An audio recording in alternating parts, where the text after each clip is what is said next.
आज हमारी class number 11 है और इस क्लास के अंदर आप सीखने जा रहे हैं past perfect tense. Past perfect tense को हम कहाँ इस्तेमाल करते हैं, कैसे इस्तेमाल करते हैं, इसके सेंटेंस खुद से कैसे बनाए जाए और कैसे इसकी प्रैक्टिस की जाए, ये सब कुछ आपको इस वीडियो के अंदर सिखा दिया जाएगा।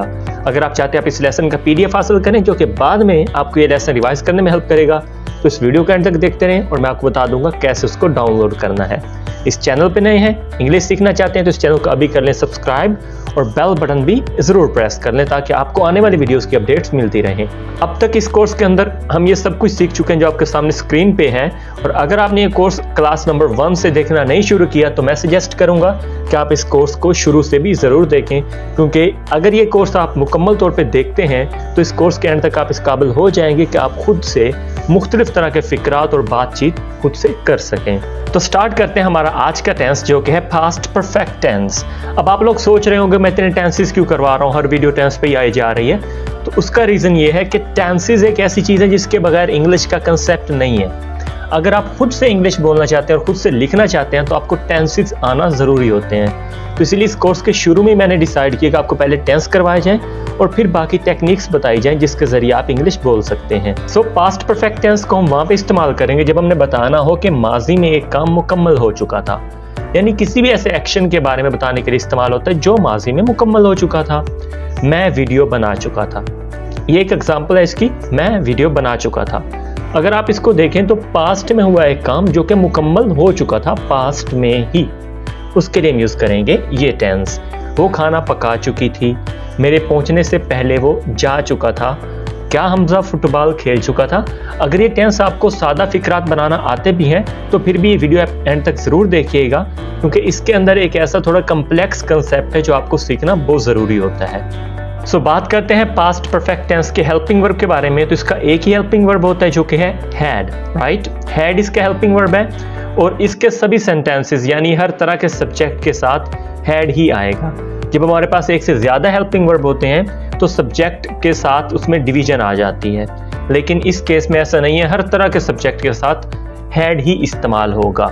अब देखते हैं इसकी फॉर्म ऑफ वर्ब कौन सी इस्तेमाल होगी।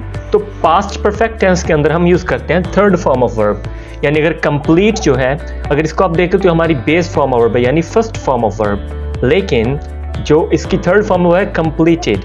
इसी तरह गो की गॉन, बाय की बॉट, कुक की कुक्ड, जंप की जंप्ड। इस तरह करके हम इसकी third form of verb use करेंगे पूरे टेंस के अंदर। तो अब हम सीखते हैं कि इस टेंस के अंदर सादा फिक्रात किस तरह से बनाए जाते हैं। पहले मैं आपको सादा बनाना सिखाऊंगा, फिर उनको मनफी में बदलना और फिर आगे सवालिया में बदलना सिखाऊंगा। पहले इसका स्ट्रक्चर जान लें। इसका स्ट्रक्चर इस तरह से है कि हमने पहले सब्जेक्ट लगाना है, फिर हमने हेल्पिंग वर्ब यानी कि हेड लगाना है, वर्ब की तीसरी फॉर्म लगानी है और ऑब्जेक्ट लगाना है। अगर ये एक स्ट्रक्चर आपको समझ आ जाए तो ये पूरा टेंस ही आपको समझ आ जाएगा। अली अपना काम खत्म कर चुका था, Ali had finished his work, Ali had finished his work. तो अली हमारा सब्जेक्ट है, हैड हमारा हेल्पिंग वर्ब जो कि यहाँ पे लिखा हुआ है, फिनिश्ड वर्ब की थर्ड फॉर्म, फिनिश की थर्ड फॉर्म, इसी तरह हिज वर्क ये हमारा ऑब्जेक्ट है। तो इस तरह करके हम इसके सादा फिक्रात बनाते हैं। मैच शुरू हो चुका था, match had started, match had started. मेरे पहुंचने से पहले अहमद जा चुका था, Ahmad had gone before I reach. और वो कंसेप्ट यही है। बाज़-औक़ात हमारे सामने कुछ ऐसे फिक्रात आते हैं जिसमें दो कामों का जिक्र एक साथ होता है। ये काम पास्ट परफेक्ट टेंस में और फ्यूचर परफेक्ट टेंस में देखने को मिलता है। सो अगर हम बात करें पास्ट परफेक्ट टेंस की तो इसमें दो कामों का जिक्र एक ही दफ़ा इस तरह आता है, जैसे मेरे पहुंचने से पहले अहमद जा चुका था। अगर आप इस फिक्रे पे गौर करें तो इसके अंदर दो काम हो रहे हैं। मेरा पहुंचना ये एक काम है और अहमद का जाना ये दूसरा काम है। इसी तरह मेहमान आने से पहले आयशा खाना पका चुकी थी, तो इसमें मेहमानों का आना एक एक्शन है और आयशा का खाना पकाना ये दूसरा एक्शन है। सो इस तरह करके हम इनको डिवाइड करते हैं दो एक्शंस में। अब इसका फिक्रा बनाते हुए हमने इस बात का गौर करना होता है कि ऐसे फिक्रे के अंदर हम दो टेंसेस को यूज करते हैं, यानी उसकी जो पहला हिस्सा होगा वो पास्ट परफेक्ट के अंदर होगा। अहमद हैड गॉन, अहमद जा चुका था, अहमद हैड गॉन। जब जा चुका था वाला हम हिस्सा बनाएंगे तो हम यूज करेंगे Ahmed had gone, right, had gone, had और थर्ड फॉर्म। उसके बाद हम लगाएंगे बिफोर, यानी इससे पहले। आई रीच्ड अगर आप देखें तो ये है पास्ट इंडेफिनिट। ओके, तो इसको अगर आप सिंप्लीफाई करके देखें तो एक साइड पे हमारा पास्ट परफेक्ट है और एक साइड पे पास्ट इंडेफिनिट है। एक काम होने से पहले दूसरा काम हो चुका था। आयशा हैड कुक्ड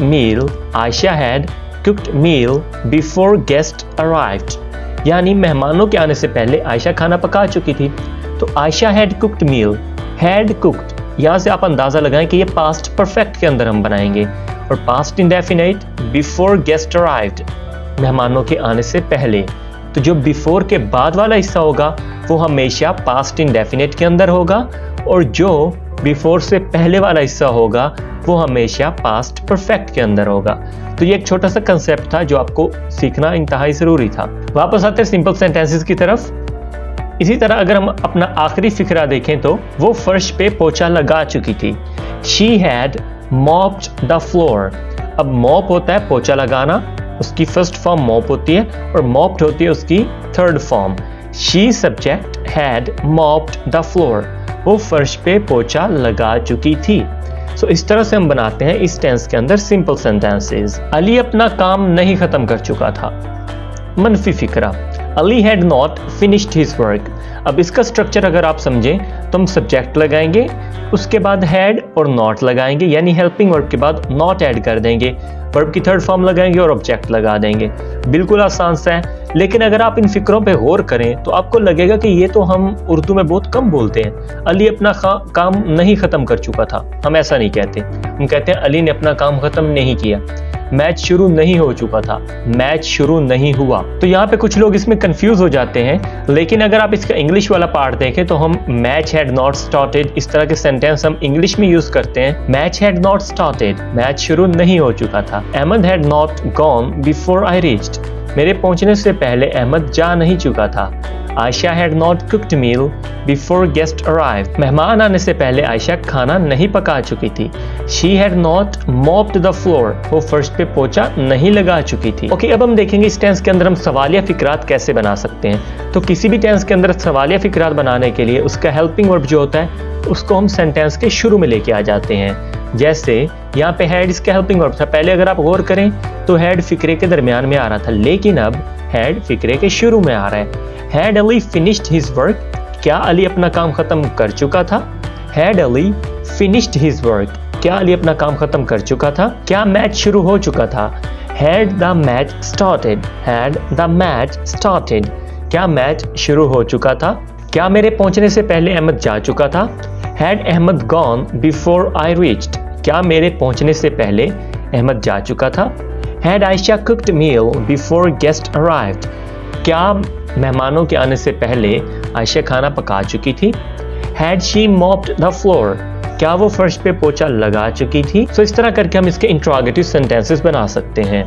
अब नेक्स्ट हम देखेंगे प्रैक्टिस एक्सरसाइज के तौर पे मैंने आपको 5 सेंटेंसेस दिए हैं जो कि अभी आप बना के नीचे कमेंट बॉक्स में पेस्ट कर देंगे, और मैं आपको बता दूंगा उनमें आपकी क्या मिस्टेक है और कैसे हम उसको करेक्ट